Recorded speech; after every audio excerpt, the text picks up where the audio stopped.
You've landed at Spark Launch, the guide star for embracing what it means to be neurodiverse. I'm Mike Cornell, joined by CEO of Spark Launch, Chaya. Here, we navigate mental health triumphs and tribulations from all across the spectrum, charting a course through the shared experiences that unite us, and discovering how to embody the unique strengths within neurodivergent and neurotypical alike, igniting your spark and launching it into a better tomorrow.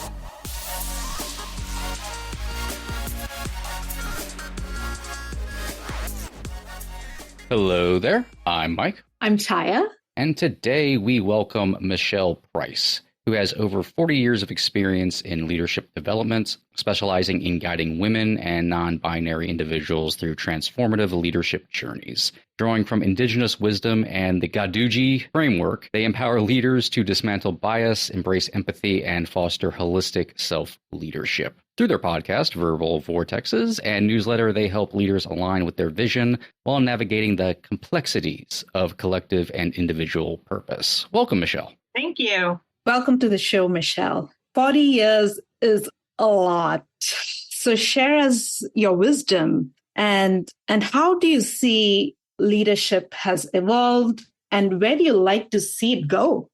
That's a big question. Leadership is evolving in the sense that women are starting to really embrace their voice very differently. And having been on this journey for a really long time, I also have had the experience. I was growing up and I was a young woman when we received a lot of rights that right now are being challenged. So yes, I was a teen when Roe versus Wade went through. I saw women like Ann Richards be governor of Texas instead of who we have now. I had women modeling for me how to stand in their power like Barbara Jordan. So the world's really different. And while we are making some gains, we're also experiencing some fascinating losses as I'm watching us start to navigate changes in structure.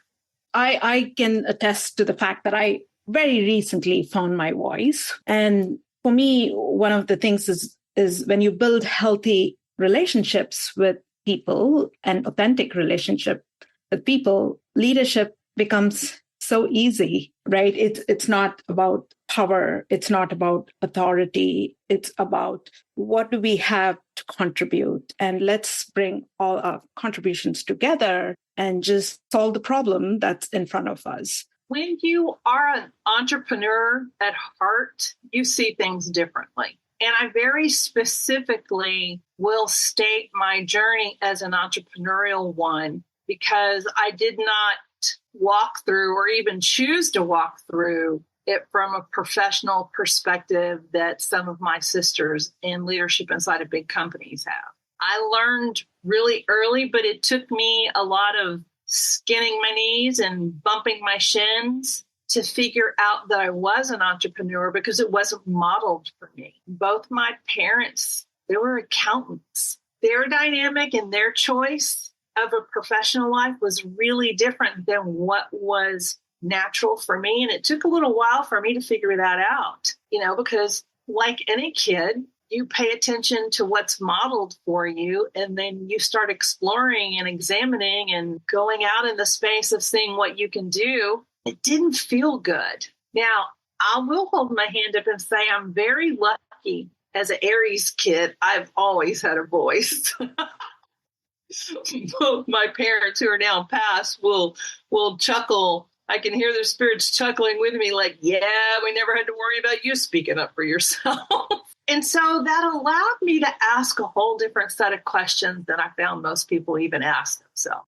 So you embraced leadership yourself. You didn't let anyone assign that to you. In the corporate world where I worked for 22 years, it's a different scene there. It's all politics. And being a neurodivergent person, I absolutely hate politics. I would not do anything just to impress someone. And so I didn't fit into the traditional leadership. And I never even tried because I didn't want to change my form to be somebody else. But I've seen that with other people, even women, and it just feels not genuine, just they have to be somebody who they are not just to fit into that role. And that breaks my heart.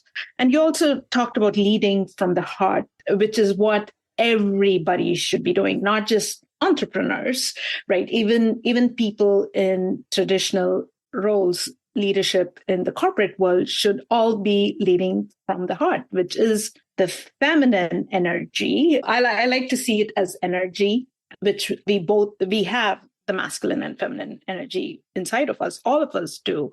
And so that job should be done from the heart, from love, from empathy. And there's no need to have that superiority complex and displaying that one is bigger or greater or has more power than the other. Yeah, that was definitely something we didn't know 40 years ago. We didn't know about neurodivergence. It's only been recently that there's even been expanded assessments and people start asking a whole new set of questions so that women could start identifying, oh, so that's why that kept happening. Oh, so that's what's going on for me. And that's a big part of when you have a long arc of time, like a 44 decades, to be able to look back on, reflect on, as well as bring forward pieces of wisdom, you're able to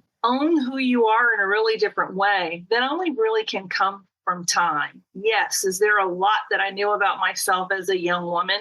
Definitely. I was lucky in the sense that I had parents who, as much as there were things that I did receive conditioning from them, they weren't the same kind of parents that most of my colleagues, friends, whatever you would call that age group, experience. My parents weren't as domineering or interfering when it came to my identity. Now, did they have expectations around behaviors, that were pretty generationally anchored? Yes.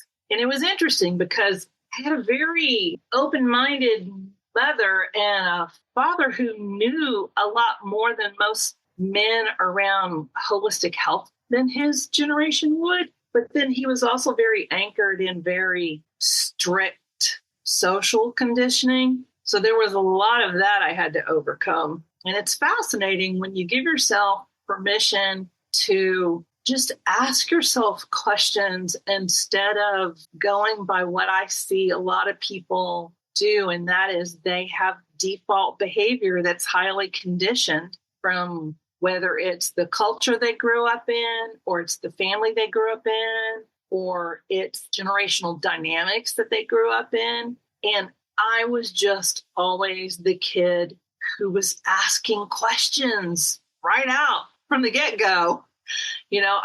I specifically remember, and I'm closing my eyes because I can see it still, sitting in the middle of a circle of a bunch of great aunts and my great grandmother on my father's side. I always had an affinity, a special love for elders. Can't tell you why. Something I brought into this lifetime. And while my cousins were outside playing with each other, I was in the house asking questions, asking my great aunts and my great grandmother, tell me about when. I was just full of questions. And that memory didn't resurface itself until I had a global business radio show for 10 years. And I used to interview a lot of New York Times bestselling authors. And it's always fascinating to me to watch how some experts focus so much on their expertise that they bring to a conversation, and others really understand what a dance and interview can be. And I was lucky enough to have one who really understood the dance. And he would ask me questions as much as I would ask him. And he said, I'm hearing really different things from you in this interview than I normally have. He's like, one, I can tell you've actually read the book. Two, you're bringing your own insights and your own expertise into my body of work. I'm curious to ask you, do you remember when you first started asking these kind of questions? And just by him asking me that, I immediately went back to that timeline and I saw that time in my life. And I'm like, well, now that you asked me, and then I shared what I just shared with you about sitting around the circle with all my great aunts and great grandmother. I said, so I guess I've been asking these questions since I was a little girl. The power of asking questions. You were in an environment where you were allowed to ask questions. Not everybody has that opportunity. In fact, back in my school, we were not allowed to ask stupid questions. And there's no stupid question, as we know that, because being a neurodivergent person, you have a lot of questions because there's this huge inner world going on, and we need answers for everything because we're just not going to take something because it was given to us, right? And that's where you'll see that rebellious side. And it breaks my heart when I see kids rebelling and being punished for being rebellious because they actually have some message. They might not know how to verbalize it, but they are rebelling against something that's being forced, or they just don't understand why. And so you also talked about conditioning, and that happens a lot, right? We are so conditioned, and it's passed on, the generational trauma, and we then pass it on to the next generation if we don't heal ourselves. And that's why healing is so important, that we don't pass it on to the next generation. And neurodivergent children, they don't take it, so they fight it, which is amazing, actually. So coming back to you, you are so lucky to have embraced your strengths from very early on. So a lot of us, we followed the rules, we tried to follow the rules, and that's where a lot of trauma came from. But I went to a very strict convent school where we had to follow the rules, especially when you're a child. I think you don't have a lot of power, and so you just have to listen. But you're one of the lucky ones to have lived in your strength and owned up for your own leadership, because you don't need anyone to tell you that. Yeah, I definitely got into trouble, so it's not that I had an easy road of it. Of course, of course, that's how we learn. Yeah, and I'm also grateful because being an only child, I've come to really appreciate reflective time. So my mother brought something really interesting to that dynamic. She came from a family of 5. She was the oldest girl. And so she was always expected to do a lot of caregiving for brothers and sisters or stuff around the house. She grew up on a farm. So, farmer mentality. And one of the things I remember her telling me, and I can actually, when she told me that, it sparked a memory, and I could go back and I actually saw some of it. And that is, much as I loved my and it's going to make me cry, so I'm just warning you ahead of time.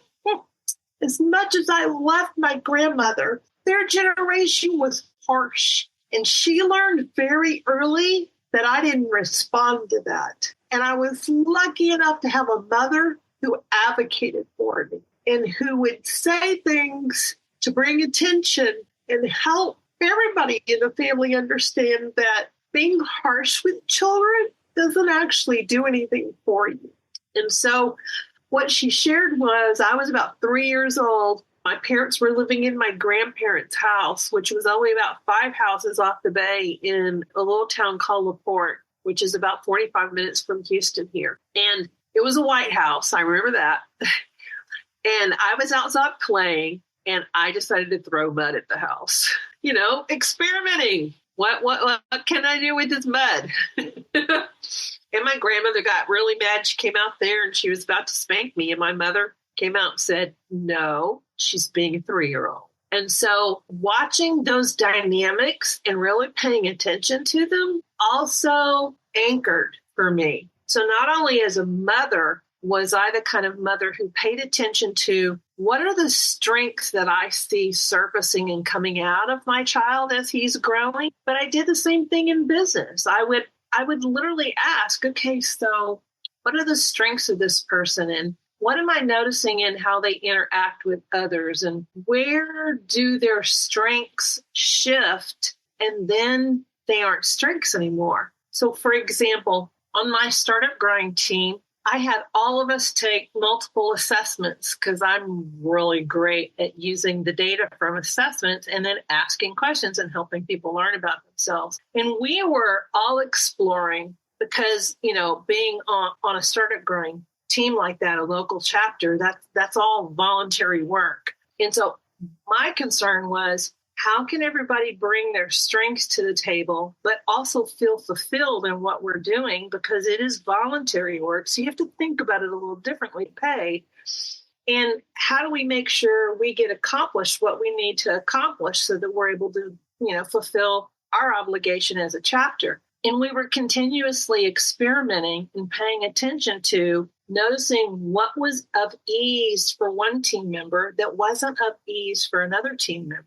And then there were still times when we didn't meet objectives. And so instead of saying, okay, we need to figure out a new way to do this, I started exploring, talk to me and tell me, what were you feeling when you did this aspect of that role? What were you feeling when you did this aspect? Where did you notice that shift or change for you? And I was able to discern from asking those really different kind of questions where it was time for us to learn a new handoff point from one team member to the next. Because we have one team member that's they're brilliant when it comes to more of the politicking type of relationship. But you don't want to put all of the onus for building community relationships on them. So we learned to discover, I'm the initiator. I'm the one who sees people's strength. I was able to actually make that quick assessment and then pass off that knowledge to our other team members. And then they could all say, okay, so what does this founder need? Who's got the strengths to actually help or the network to help that founder? And it allowed us to dance better together. And I find so often that's something that women, and it's not that men can't ever do it, but they tend to have to spend more time developing a side of themselves that hasn't been supported, whether it's from their childhood, whether it's from in business, whether it's even just societal things that haven't been supported. I was lucky enough, though, that the people that I handpicked to be part of my team, the men who were involved, had stronger development of their feminine qualities. And I think that's one of the things that allowed us to dance so well together. So it would be fascinating if people would start asking themselves different questions. When it comes to men and harnessing that power and looking for that more of emotional place and more emotional support, you go back to those societal expectations that your men are often rewarded for doing the opposite of that, particularly in leadership roles or any kind of power roles. The less you tap into those feminine qualities, the more you're often rewarded and the more you're able to advance. And that's part of that indoctrinated bias that's really ensheathed in that environment. Now, that's really the crux of power imbalance inside of business. And it's funny because have you ever noticed how when a famous leader makes a mistake and everybody starts dissecting it, I just kind of sit there and I watch it and I'll come into conversations and I will just drop an anchor that makes such ripples. And I'll go, what were they rewarded for? If you're going to pick apart their behaviors and their actions, what were they rewarded for? And if they were rewarded for something that's in conflict with what you think the outcome should be, then the problem's not the person. The problem's the structure. Beautifully said. We've been told we have to be perfect, and that's the problem. And perfection has been rewarded right from school. Somebody gets a better grade because they were able to reproduce what they read, even though they didn't understand, right? A lot of people have told me that they were really good at memorization. They didn't understand it. Their memory was so good, they would just spit it out, right? So, but that's been rewarded from day one, from school. So it's about saying something perfectly is rewarded than the action behind it. So something in your example, when a leader makes a flaw, or if they are stuttering or they are stammering, their words are not coherent, whatever they are made fun of, right? Or not, they they're actually judged for that superficial aspect than what's really behind, what the values, what their action, what the impact actually. It's really about the impact. Does it match? Do their words match their action? And does the impact is, of course, left to the universe, but at least if their intentions are good. Yeah, and that's why what I do inside leadership containers is really different, because I do bring an Indigenous lens to it. And that's where a lot of what I talk about comes from. In our culture, we didn't punish people for being different. We paid attention to what the differences were in our children, and we supported that. It's funny because it's reminding me of something that I'll correct people on, not because I like correcting people, but because I want them to actually start seeking the truth. And that is, a lot of times people will talk about Maslow, and I'll go, stop. If you're going to talk about Maslow, you need to be accurate with this. Maslow went and lived with the Blackfeet Nation, and he spent time and learned from them. But then he came back and he put a white man's lens on it, and he warped it so that it would fit what would make him famous. It wasn't accurate. If you actually study what the Blackfeet Nation talked about, self-actualization is the foundation of what allows us all to be fully supported. And that's what's really different about Indigenous cultures, not just the Blackfoot Nation, but all Indigenous cultures that are here on Turtle Island, or you guys call the United States of America, is we focus more on how do we thrive as a community, and how does each person contribute to that being able to thrive. And people were not punished. We didn't punish our two-spirit people. In today's world, they call them trans. We didn't punish people for being who they were. We looked at how do they fit in a circle of life, because we also honor and respect all beings, not just human beings. We don't take up more oxygen than we give to the animals, the trees, the rock, the air, the water, because we're all interconnected. And anytime one of those things in that circle is more valued than the other, it throws things out of balance. And a visual that I'll give people that they get a big kick out of, it's kind of a gross one, but most of us have all had acne. If you'll envision the circle, of which we talk about all the time, and man has become this huge pimple on the circle because they are literally toxic and trying to extract and accumulate instead of be integrated with everything that's in the circle. I love that analogy, actually. It's a visual one, isn't it? Hey, the more visual, the better. I love that stuff. And also, I mean, maybe this is like a little bit of like my negative brain, but anything that tends to refer to humans as some sort of parasites, I tend to always like that analogy, because that is how we unfortunately have decided to operate as we've become more advanced, as more like parasites than something that is symbiotic and as part of the entire ecosystem. We are each individual ecosystems part of a larger ecosystem. And the more parasitic we are, that's the more biases pop up, the more hatred pops up. And so when we get back to the work that you're doing in trying to hone in on everything, and we land at the place of restoring equity to nature, to socialization, to the zeitgeist, one of my favorite words. And I guess I'd like to hear a little bit about your framework for restoring equity, particularly when it comes to non-binary and female leadership in these mostly historically men and straight men roles in various industries. I find that usually the easiest way to have the conversation is to remind everybody that, one, we're individuals that also live within a collective. Because what I've listened to and heard before is where people will kind of hone in on to whatever is personal for them. And I always remind them, yes, you have an individual journey that's important. And it's also important for you to remember how and what do you bring to the collective journey, because it affects you. You influence it, and it affects you. And so I tend to talk about things from the perspective of there's phases, stages, cycle, and timing. And a question that I have received as well as asked is, why does it feel like I keep facing the same problem? And what I've learned over time is I'm not facing the same problem. I'm facing a new phase of the problem. I'm in a different stage of the problem. I'm in a different place in the cycle, and it's a different timing.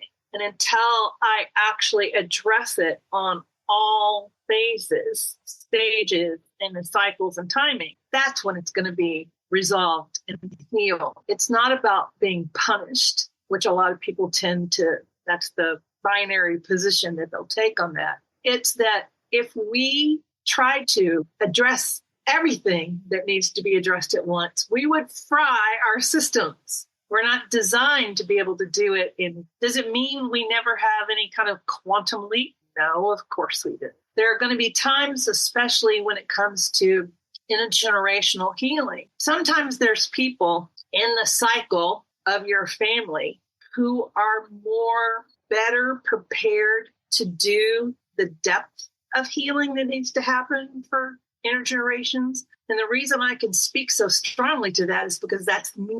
I'm the medicine woman in our family. I've been the medicine woman in our family for multiple generations. And so some of the work that I'm doing now, it's not just making things better for my granddaughter. It's actually going back and changing the timeline for ancestors. And that's something that really can kind of stretch people's thinking or feeling if they've never been exposed to that. When you recognize how important it is to be honoring who people are as individuals, as well as the role they play, whether it's in the family, in the community, or in the collective, it's much easier to do it from a place of non-judgment. And if I do nothing this lifetime, but one, help clear the things that have happened historically in my family, I will have helped the collective. So many questions there. Yeah, it's almost impossible to meet them all.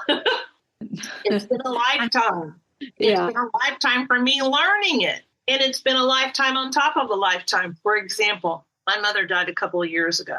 And my mother had dementia. So my son and I had a very different lens for how we thought about dealing with my mother's death. Whereas when someone dies and you don't know when, when someone has dementia, it's almost like you're preparing the whole time they are losing their mind for their past. And so I said to my son, I think I'm going to do grieving different with mother. He said, Mom, I don't think you get to choose that. I said, I'm going to show you you're wrong. Not because I want you to be wrong, but because I want you to expand what can grieving look like. He's like, all right.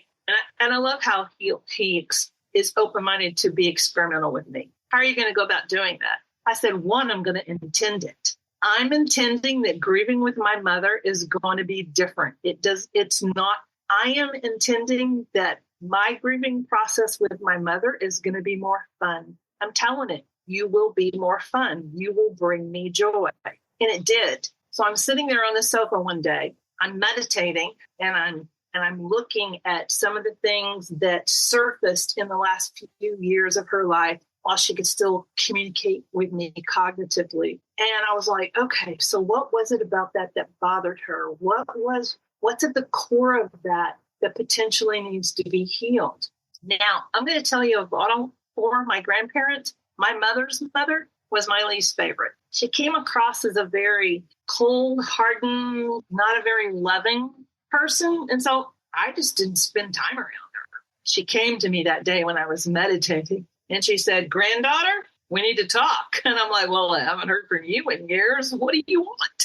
She's like, there's a lot you don't know. And she proceeded to share with me the challenges of being an independent woman in her lifetime and what it did to her and how it harmed her and how she shut things down or used things as protective measures. All the things that the family would make fun of her for were her protective. And by hearing that part of her journey, it allowed me to know what I needed to work on to help not just heal my mother, but her too. That's where ancestral healing can knock down a whole row of trees Not that we're trying to get rid of trees, but that's just a metaphor, so roll with it. It allows us to knock down a whole row of trees of harm from understanding a core experience of someone who chose to pass on a piece and chose to pass on a piece and chose to pass on a piece. That's when quantum healing can happen. I'm into all that. So I totally get it. And you talked about non-judgment. And that's why we can't judge people, because we don't know their baggage. We just don't know. And same with my grandmother. She lost her husband really young, I think early 20s, and she had two sons, my father and my uncle, and she wanted to go work in a factory. But her brothers never allowed her, because the society, what would they think if this woman worked in a factory? So she didn't. She never did. And so she was never given that permission by her brothers, by her own family. But somehow I saw that entrepreneur in her, even without actually working traditionally. She had built this whole community around her, because she had built this whole support system around her, because how else would she raise her two sons? And she was so smart. And I wonder, oh my God, if that woman was given this opportunity in the real world, I don't know how many problems she would have solved, right?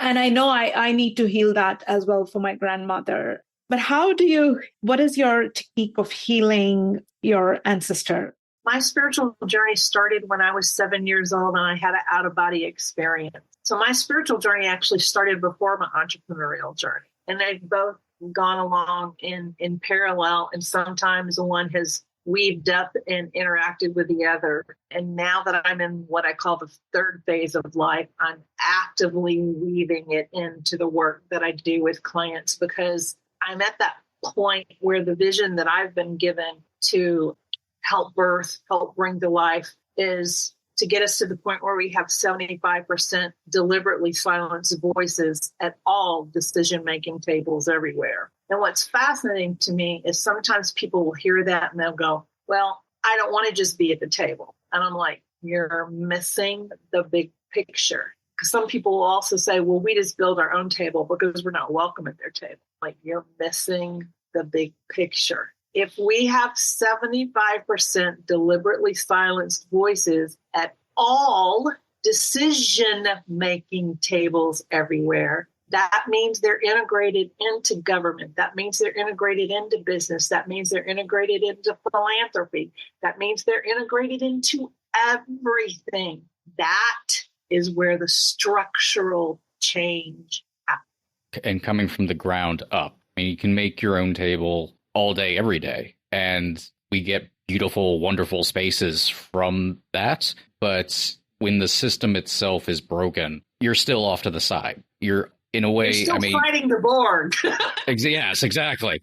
You're on an island somewhere, and then that generational, like what I was saying earlier about rewarding for being perfect. But when perfect itself is coming from a flawed place, a cracked place that has these silenced voices in it, then, okay, well, we have to change what quote unquote perfect is. Otherwise, that's just going to continue. And we're looking at a world where we're kind of post no one dealing with that, no one trying to change that and have everyone speak up, where we're still having discussions on marginalized communities as if they're being discussed as if they're still not part of the majority, that they're still something that is lesser than cis white men, straight men overall. And until we start to break down those barriers and start to address those biases and start to have those voices actually speak up, be the voice for the voiceless,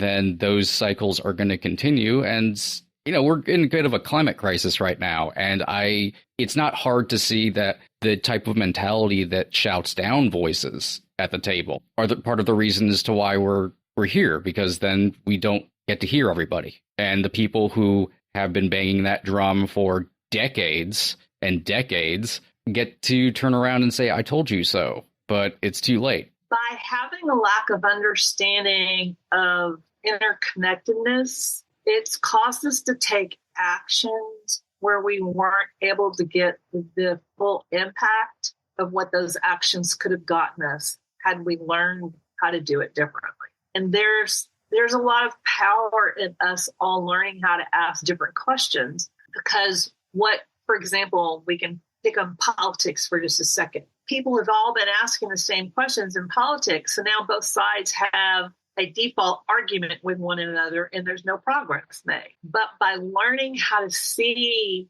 the nuances and ask different questions, then what happens is we not only expand our awareness, we expand their awareness. And now we're starting to see people actually come together that hadn't come together before, because now we're having enough conversations around what connects us instead of what just divides us. And it's our hearts that connect us. If we all just used our heart energy to actually understand the other and connect from there, it would be beautiful. And that's where our connections are broken, because we're not all operating from that place. And even myself, it's a journey to get there, because we're all not perfect, because the world said we had to behave a certain way and certain things were more important when actually the system was broken. So we don't know. So we can't be judged for our past, but at least we have a future in front of us.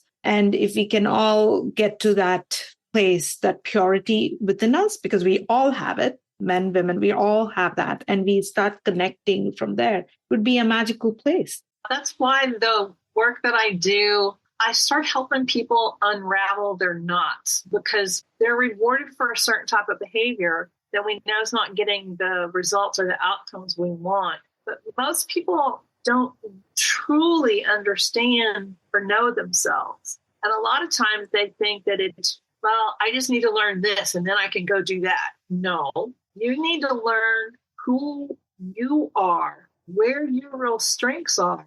Where have you been punished for actually acting from your strengths? How do we unravel that so that your tapestry, your threads are strong again? And then when you go out and do things, you're doing it from a place of power, real power. And that's why I tend to use the analogy of operating systems, because we've gotten so tech evolved that people understand, and I'm touching it like you can see it, but people understand, I have a computer, so that's the hardware, rest of the body. I have an operating system, that's what actually runs all the software.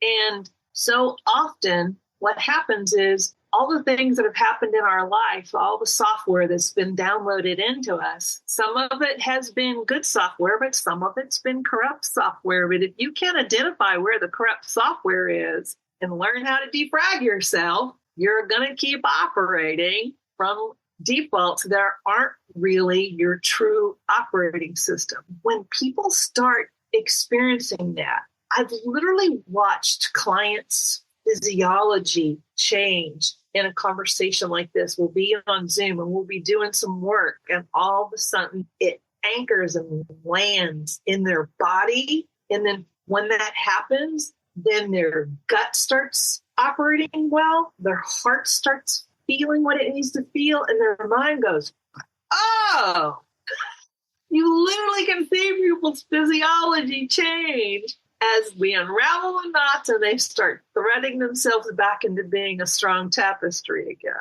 Beautiful. You're just helping them remove the blocks so that it can flow, so energy can flow.